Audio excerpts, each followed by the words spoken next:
राधे राधे आप सभी को। स्वागत है आपका हमारे चैनल पे।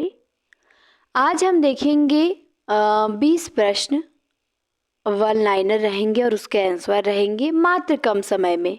कोशिश किया जाएगा 10 मिनट से भी कम समय में हम 20 प्रश्न देख लें।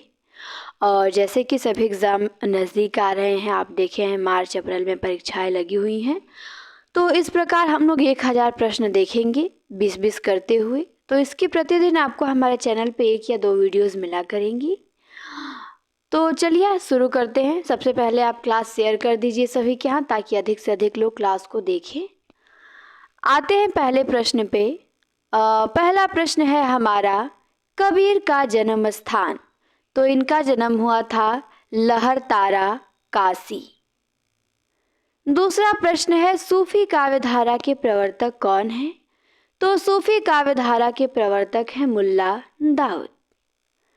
तीसरा है कि रामचरितमानस का हृदय स्थल किस कांड को कहा जाता है। तो अयोध्या कांड को मानस का हृदय स्थल कहा जाता है। चौथा है कि प्रगतिवाद शब्द का सबसे पहले प्रयोग किसने किया। तो प्रगतिवाद शब्द का सबसे पहले प्रयोग किया मुक्तिबोध ने। पांचवा प्रश्न है, प्रयोगवाद के अगुआ कवि कौन हैं। तो प्रयोगवाद के अगुआ कवि अज्ञे हैं। और एक प्रश्न बनता है कि किसने कहा है मैं प्रयोगवाद का अगुआ नहीं पिछलगुआ हूँ। तो दिनकर हैं, पिछलगुआ और अगुआ अज्ञे हैं। सुलोचना निबंध किसका है। तो सुलोचना निबंध है भारतेंदु जी का। शोक सभा किसका निबंध है। तो शोक सभा निबंध है रविंद्रनाथ त्यागी का। हिंदी में कुल कितने सर्वनाम हैं। तो 11 सर्वनाम हैं। ये आपको ध्यान देना है। मैं, हम, तू, तुम, आप, यह, वह। तो हिंदी में कुल कितने सर्वनाम हुए। इस तरह 11 सर्वनाम होंगे। हिंदी का प्रथम नाटक कौन सा है। तो हिंदी का पहला नाटक है आनंद रघुनंदन, महाराज विश्वनाथ सिंह का 1700 ईस्वी में लिखा गया। फिर है, राजशेखर के किस नाटक में 4 अंक हैं। तो कर्पूर मंजरी। हर जगह से प्रश्न रहेगा। साहित्य, व्याकरण, भाषा विज्ञान, संस्कृत साहित्य, सभी जगह से। राजशेखर के किस नाटक में 4 अंक हैं। तो कर्पूर मंजरी में 4 अंक हैं। अगला प्रश्न है, एक पंक्ति है, किसकी पंक्ति है। उकठे तरु भय पाथर पर कमल जात। तो ये पंक्ति है सूरदास की। किसकी। ये पंक्ति सूरदास की है। उकठे तरु भय पाथर पे कमल जात। 12वां प्रश्न है कि जो सज्जन होते हैं उसका लोग सभी आदर करते हैं। जो सज्जन होते हैं उसका सभी लोग आदर करते हैं। ये कैसा वाक्य है। तो मिश्र वाक्य है। आपको पता होना चाहिए जिसमें जो, सो, जिसका, उसका, की, ये सब वर्ड आ जाए तो वहाँ मिश्र वाक्य होता है। तो यहाँ आपको जो भी दिख गया उसका भी दिख गया। तो कौन सा वाक्य है। मिश्र वाक्य है। 13वें पे पूछा गया है, अर्थ के अनुसार वाक्य के भेद बताइए। रचना के अनुसार 3 होते हैं, अर्थ के अनुसार वाक्य के 8 भेद होते हैं। प्रश्न बनेगा अर्थ के अनुसार वाक्य के भेद, तो 8 भेद। 14 नंबर में है कि दयानंद दिग्विजय जीवनी के लेखक कौन है।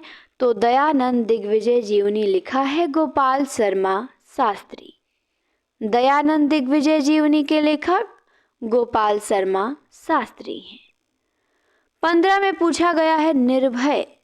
निर्भय में समास बताइए। तो निर्भय में बहुव्रीहि समास है। निर्भय में बहुव्रीहि वासुदेव नंदन में दिया हुआ है, जिसको डाउट हो देख सकता है जाके। 16 नंबर में पंक्ति है, बसो मेरे नैनन में नंदलाल। तो ये पंक्ति किसकी है। बसो मेरे नैनन में नंदलाल, ये मीराबाई की है। यहाँ गलती से सुर हो गए हैं। तो ये पंक्ति किसकी है। मीराबाई की। बसो मेरे नैनन में नंदलाल, मोहनी मूरत सांवली सूरत, नैना बने रसाल। और निर्भय और निर्दय इन दोनों में बहुव्रीहि होता है। ठीक। 17 में पूछा गया है, पिंगल भाषा का अर्थ क्या होता है। तो पिंगल का अर्थ होता है अपभ्रंश और ब्रज का योग। पिंगल भाषा किससे मिलके बनी है? अपभ्रंश और ब्रज से मिलके बनी है। 18 में पूछा गया है कि जम्बू स्वामी रास के लेखक कौन हैं? तो जम्बू स्वामी रास लिखा है धर्मसूरी ने। जम्बू स्वामी रास, धर्मसूरी।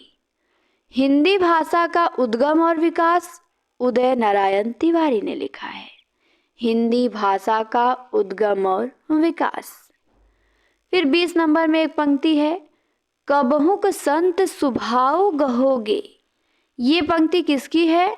तो ये तुलसीदास जी की पंक्ति है, कबहुक संत सुभाव गहोगे। तो इस प्रकार हमने 20 प्रश्न देखा मात्र 5 से 6 मिनट में। और प्रश्न एकदम बेसिक हैं क्योंकि ये इम्पॉर्टेंट हैं। और भी अच्छे अच्छे आपको प्रश्न आगे मिलेंगे और ये भी अच्छे प्रश्न हैं, आप इनको इग्नोर नहीं कर सकते हैं। परीक्षाओं में पूछे गए हैं और पूछे भी जा सकते हैं। तो इस प्रकार हमने अपने 20 प्रश्न देखे वन लाइनर के, जो कि आप लोगों का रिवीजन हो गया होगा, आंखों के सामने एक बार गुजरा होगा। 5-6 मिनट तो आप देख ही सकते हैं, 20 प्रश्न आपके तैयार होंगे। तो इसी तरह आपको हमारी तरफ से क्लासें मिलती रहेंगी पेपर तक, ताकि सारे क्वेश्चनों पे आपकी निगाह एक बार चली जाए कि नहीं आसान आया तो हमने गलती कर दिया, भारी आया तो हमने गलती कर दिया, सब पढ़े। क्लास कैसी लगी आप सभी को कमेंट में ज़रूर बताना है और फिर मिलेंगे हम आपसे अगली क्लास में। क्लास देखा आपने उसके लिए धन्यवाद।